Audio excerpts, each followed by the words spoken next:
ऑफिसमध्ये तणावाचं वातावरण पसरत होतं. क्षणोक्षणी सम्राटचा राग सगळ्यांवर कोसळत होता. दुसरीकडे तपस्या माहेरी असून सुद्धा मनातून अस्वस्थ होती. आज्ञा आणि शौर्याच्या नात्यात तसं तर काही चुकीचं सुरू नव्हतं, पण त्यात काहीतरी अपूर्णपण दडलेलं तिला जाणवत होतं. काळजी, जबाबदारी आणि न बोललेले प्रश्न अगदी एकमेकांसमोर उभे होते. नाती जपली जात होती, पण भावना, त्यांचं काय? त्या व्यक्त होतील का?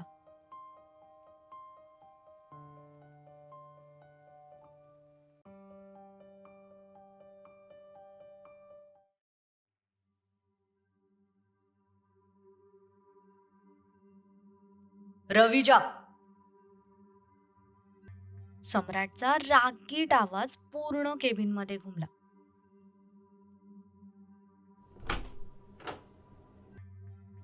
तसे दाराबाहेर उभे असलेले ते दोघे धाडकन दरवाजा लोटून एका मागोमाग एक आत आले. हे काय आहे? मी हातातली फाईल रागातच त्या दोघांच्या दिशेने भिरकावली. सर, ते फाईल आहे. पण सम्राटचा तो अवतार बघून तेजाचा प्राण कंठाशी आला होता. रवीच्या तोंडून तर शब्दच फुटत नव्हते. रवी, जीव प्यारा असेल तर आज तोंडातून एक शब्दही काढू नकोस. बॉसचा मूड ठीक दिसत नाहीये. माझे शब्द तर कधीच संपावर गेलेत तेजा, आणि जीभ तर मी रात्रीच काढून ठेवली. तुला माझा आवाज ऐकू येत नाहीये ना? आता तोंडाकडे काय बघताय माझ्या? Take that file and get out.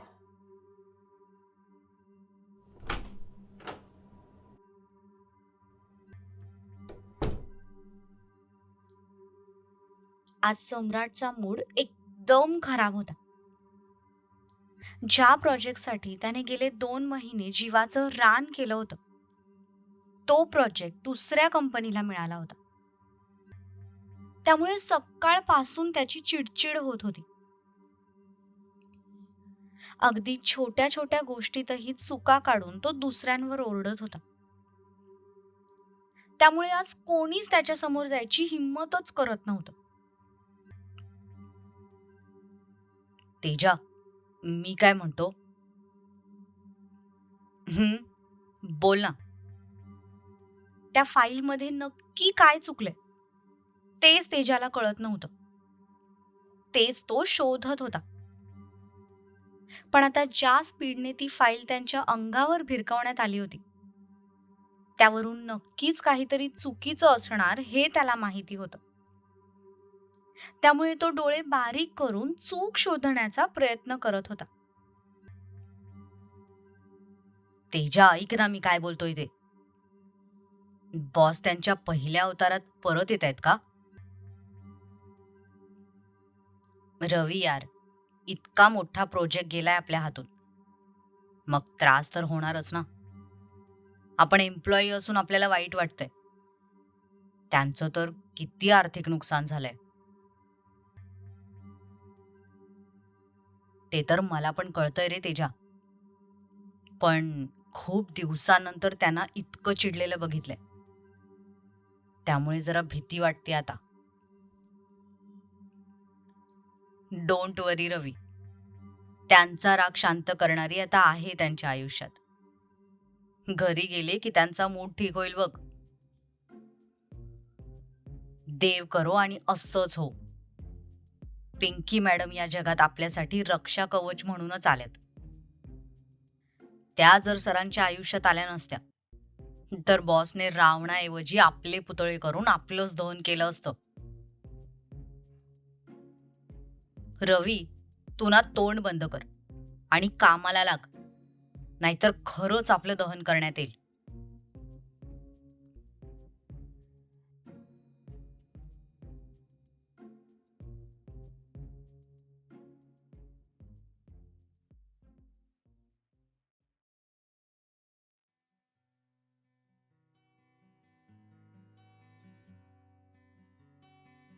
इकडे तपस्या आज तिच्या माहेरी आली होती. आता खऱ्या अर्थाने तिला माहेरचं सुख मिळत होतं.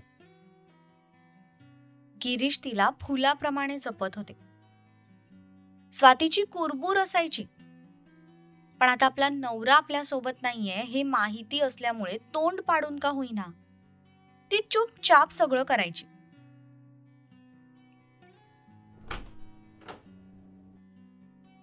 ताई, सई नुकतीच अंघोळ करून आली होती. बोला, काय बोलताय? तुला असं वाटत नाहीये का तू काहीतरी करायला हवंस? अगं करते तर आहेच की. ऍपल खाते. यापेक्षा हेल्दी काम अजून काय असू शकतं? अगं तसं नाही. आता झाले 3-4 महिने सगळं नीट होऊन. मग तरीही तू अजून घरातच का बसलीयस? काय ग सई, मला घरात बसलेलं बघून तुझ्या पोटात का दुखतंय? अगं ताई, माझ्या पोटात दुखत नाहीये. पण यार वाईट वाटतंय. जीजू जेलमध्ये होते तेव्हा किती जबाबदारीने सगळं केलं होतंस तू. आणि आता ते आलेत तर अशी हातपाय गाळून घरात बसलीयस. आधी करत होतीस तसं कंपनीत काम कर ना. तेवढी जीजूंना हेल्प होईल. सई, तुला चांगलंच माहिती, मला त्या कॉर्पोरेट जगामध्ये काडीचाही इंटरेस्ट नाही. सम्राट नव्हते म्हणून मला सगळं करणं भाग होतं. आणि तेव्हा समर दादा होते. पण आता सम्राट बघतायत ना सगळं, मग मी कशाला लुडबुड करू? बरं मग ते सोड, तुझ्या फील्डचं काहीतरी काम बघ ना. केला होता मी तो पण प्रयत्न, पण माझं नाव ऐकून मला कोणीच काम देत नाही. सम्राट नव्हते तेव्हा मीच सगळं बघायचे. त्यामुळे बऱ्याच बिझनेस मॅगझिन्समध्ये माझ्या नावावर आर्टिकल्स आणि फोटोज छापून आले होते. प्रेसवाल्यांचे कान आणि डोळे कसे असतात हे तर तुला चांगलंच माहिती. माझं थोबाड आणि नाव मेंदूत छापलं गेलंय त्यांच्या. त्यामुळे सम्राटच्या भीतीने कोणी मला कामच देत नाहीये. मग आता तू सांग, मी काय करू? काम तर तपस्यालाही करायचं होतं, पण एकीकडे तिचं मन लागत नव्हतं. आणि जिथे मन लागत होतं तिथे काम मिळत नव्हतं. त्यामुळे सध्या तरी ती घरातच बसली होती. हा तर खूपच मोठा प्रॉब्लेम आहे ग ताई. हो, प्रॉब्लेम तर आहे. बघू आता त्यावर काय सॉल्युशन निघतंय ते. एनिवेज, आता आलेच आहे तर आज्ञाला पण भेटून येते. बरं तू ये जाऊन. तपस्याने हात धुतले आणि ती शौर्यच्या घराकडे निघाली.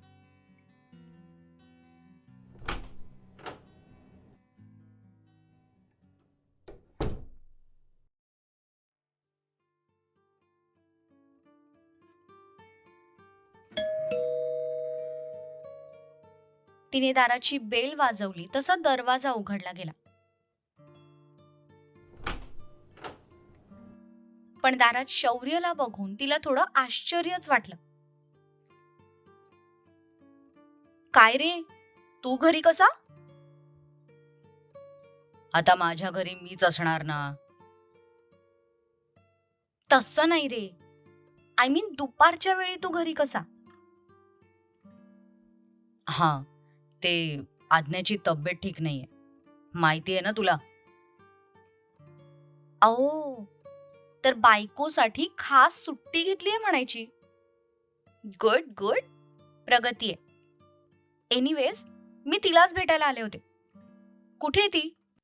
झोपलीये का? आत्ताच झोपलीये. तू कल्ला करून आता तिची झोपमोड करू नकोस हां. नाही करत बाबा कल्ला. पण हे काय, घरात इतकी शांतता? काका काकू कुठे दिसत नाहीयेत. ते चारधाम यात्रेला गेलेत. पण मग हे आम्हाला कसं माहित नाही? आणि असे अचानक कसे काय गेले? अगं मामा मामी जाणार होते, पण मामींच्या माहेरचं कोणीतरी एक्सपायर झालं. त्यामुळे ते दोघे कॅन्सल झाले. आता सीट्स ऑलरेडी बुक झाले होते, म्हणून मग मामांनी त्यांच्याऐवजी यांना पाठवलं.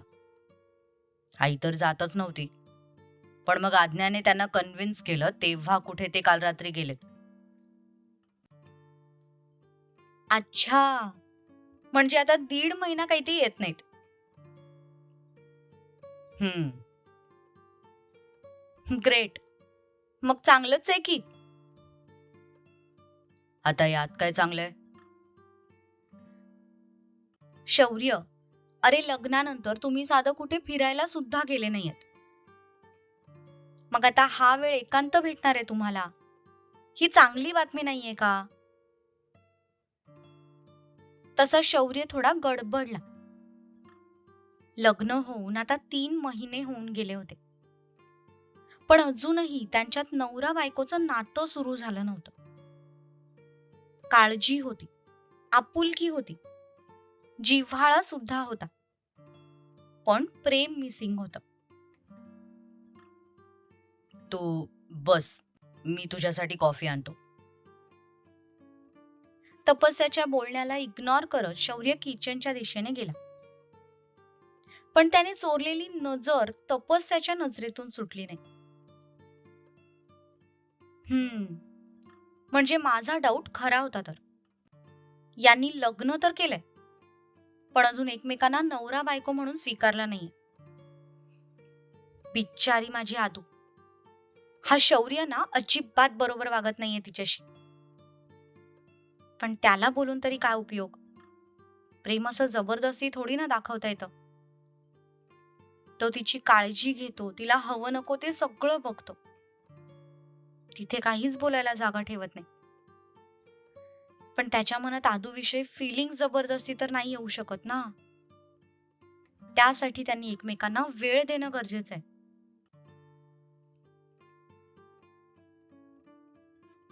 ही घे तुझी कॉफी. मी काय म्हणते, मी आदूला माझ्यासोबत घेऊन जाऊ का? कशाला? अरे कशाला म्हणजे? तिची तब्येत ठीक नाहीये. त्यात काका काकू सुद्धा घरी नाहीयेत. तू किती दिवस असं काम सोडून घरात बसणार ना? त्यापेक्षा मी तिला माझ्या सोबत घेऊन जाते. तिकडे सगळ्यांसोबत राहिली तर लवकर बरी होईल.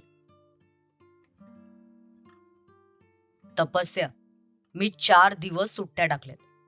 त्यामुळे तू तिचं टेन्शन घेऊ नकोस. आणि त्या येड्या डोक्याच्या सम्राटला असं वाटायला नको की मी त्याच्या बहिणीची काळजी घेत नाही. अच्छा, म्हणजे तू सम्राटच्या भीतीने आज्ञाची काळजी घेतोयस तर? नाही ग. आय मीन, शौर्य, बायको आहे ती तुझी. तिची काळजी घ्यायची असेल तर मनापासून घे. कोणाच्या भीतीने घेऊ नकोस. आणि तुला तिची काळजी आहे ते दिसतंय मला. पण बायकोला फक्त काळजी नको असते. तिला नवऱ्याचं प्रेमही हवं असतं, ज्यावर अधिकार असतो तिचा. आणि तू हा अधिकार तिच्यापासून हिरावून घेतोयस असं वाटत नाहीये का तुला? मी ट्राय करतोय तपस्या, पण त्या फिलिंग्स मनातून पण यायला हव्यात ना. फिलिंग्स यायला तू आधी तिच्यासोबत वेळ घालवतोयस का ते बघ. तुझा जॉब असा आहे की 1 दिवस तुझा पाय घरात टिकत नाहीये. घरी आलास तरी उशिरा येतोस. मग कसं तुमचं नातं परिपक्व होणार? लग्नाला 3 महिने झालेत तुमच्या. कधी एकांतात तिला एकदा पिक्चर तरी बघायला घेऊन गेलायस का? की कधी तिला बागेत घेऊन गेलायस? फक्त त्या कलिग्सच्या बोरिंग पार्टीला घेऊन जातोस. खरं खरं सांग, तिथे तुम्हाला एकांतात किती वेळ मिळतो? अरे तिच्या आवडी निवडी तरी नीट माहिती आहेत का तुला? तपस्या, मी अरे वहिनी, तू कधी आलीस? हे काय, आत्ताच आले. तुलाच भेटायला आले होते. पण शौर्य बोलला तू झोपलीयस, म्हणून मग तुझ्या उठण्याची वाट बघत बसले. आदू, अजूनही अंगात ताप आहे ग तुझ्या? कमी झालाय आता. शौर्य काल डॉक्टरांकडे घेऊन गेले होते. इंजेक्शन पण घेतलंय. गोळ्या सुरू आहेत. 1-2 दिवसात होईल ठीक. बरं, काळजी घे हा. नाहीतर येतेस का ग घरी? नाही वहिनी, आता ठीक आहे मी. बरं, मी निघू मग? अगं आत्ताच तर आलीयस ना, बस की थोडा वेळ. नाही नको, तुला भेटायला आले होते. तुला पाहिलं आता काळजी मिटली. आणि तसंही तुझा नवरा आहे की तुझ्यासोबत आता, तुझी काळजी घ्यायला. तसं आज्ञाने शौर्याकडे पाहिलं. तिने पाहता शौर्यने नजर चुकवली. कुठेतरी अपराधीपणाची भावना त्याच्या मनात दाटून आली होती. त्यामुळे तिच्या नजरेला नजर मिळवायची त्याची हिंमतच होत नव्हती. बरं चला, मी निघते आता. तपस्याने दोघांचाही निरोप घेतला आणि ती तिथून घरी जाण्यासाठी निघाली.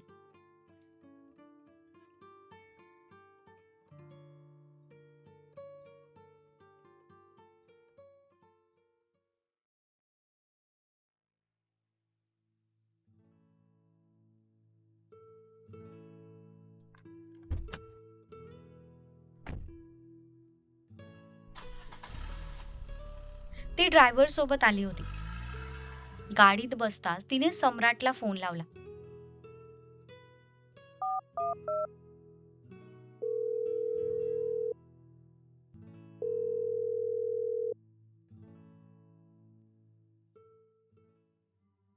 सम्राट त्याच्या कामात बिझी होता, त्यामुळे त्याचं फोनकडे लक्ष नव्हतं. पण कंटिन्यू रिंग वाजत होती, त्यामुळे तो वैतागला. जसं त्याचं लक्ष स्क्रीनकडे गेलं तसं त्याच्या कपाळावरच्या आठ्या थोड्या कमी झाल्या. त्याने एक मोठा श्वास घेतला आणि मागे रेलून फोन रिसीव्ह केला.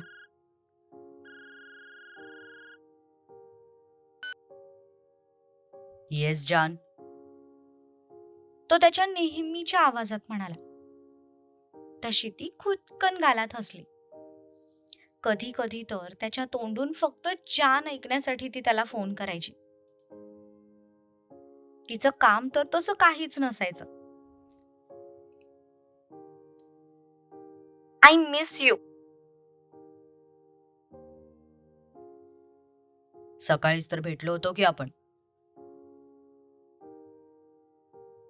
हो, पण त्याला आता 5 तास 48 मिनिटं आणि 37 सेकंद झालेत. तसं त्याला हसायला आलं. सकाळपासून जे टेन्शन डोक्यात होतं ते थोडं कमी झाल्यासारखं वाटलं. मग येऊ का घरी? तसं तर मला आवडलं असतं, पण सध्या तुमचा कामाचा लोड बघता इट्स ओके. भेटूया आपण रात्री. ओके. तो नाईट सूट घालून वाट बघ माझी. मी आलोच. त्याने फोन कट केला. पण जे काही म्हणाला ते ऐकून तिचे डोळेच मोठे झाले आणि दुसऱ्याच क्षणाला चेहरा लाजेने लाल झाला होता.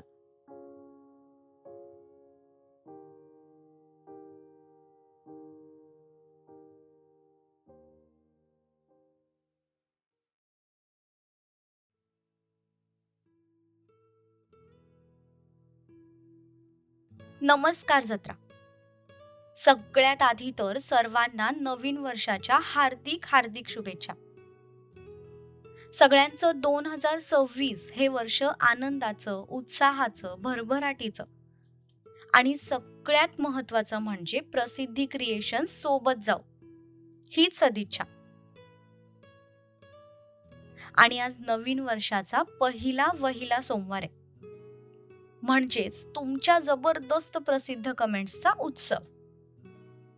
चला तर मग जराही वेळ न दवडता बघूया आजच्या टॉप 5 प्रसिद्ध कमेंट्स.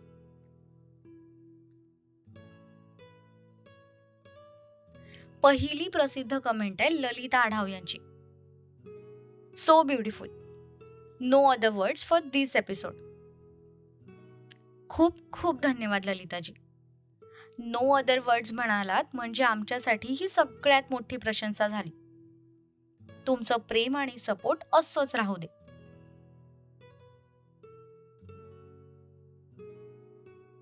नेक्स्ट प्रसिद्ध कमेंट आहे रेश्माजी यांची. आजचा भाग खूप छान होता.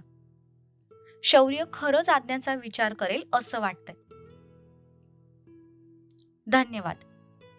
भाग तुम्हाला खूप छान वाटला हे ऐकून खरंच आनंद झाला. कमेंट करण्यासाठी खूप खूप धन्यवाद रेश्माजी.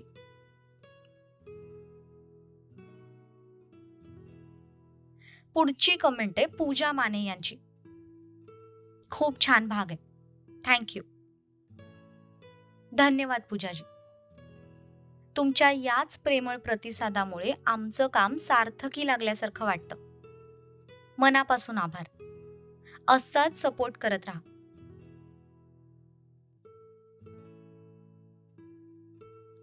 नेक्स्ट कमेंट आहे करुणा अमोल फडतरे यांची. आजचा भाग खूप खूप सुंदर होता. संगीत पण एकदम शांत आणि सुंदर होतं. धन्यवाद करुणाजी. तुमच्या शब्दात जे प्रेम आहे तीच या भागाची खरी दाट ठरते. इतक्या सुंदर प्रतिक्रियेसाठी मनापासून आभार. असंच प्रेम देत राहा. शेवटची प्रसिद्ध कमेंट आहे सौ निलिमा भिंगारे यांची. प्रत्येक भागाआधी जी प्रस्तावना लिहिता ती खूप सुंदर असते. आणि आता तर काय लवकरच आज्ञा आणि शौर्यच्या लग्नाचा बँड वाजणार आहे. नक्कीच निलिमाजी. तुमचं हे असं प्रेम मिळालं की आमचा उत्साह अजून दुप्पट होतो. प्रस्तावना आवडते हे आमच्यासाठी फारच खास आहे. आज्ञा आणि शौर्याच्या लग्नाच्या बँड बद्दल बोलायचं झालं तर तो आधीच वाजलाय. तुम्ही तर हजर होतात की लग्नाला, आणि तुम्ही एन्जॉय केलं असेल एवढं नक्की. तुम्ही सर्वांनीच वेळ काढून इतक्या प्रेमाने कमेंट्स केल्यात ते बघून खूप खूप छान वाटलं. बऱ्याच जणांच्या कमेंट्स वाचून दाखवता आल्या नाहीत, त्यामुळे प्लीज नाराज होऊ नका. कमेंट करण्यासाठी सगळ्यांचे मनापासून आभार. पुन्हा एकदा हॅपी न्यू इयर.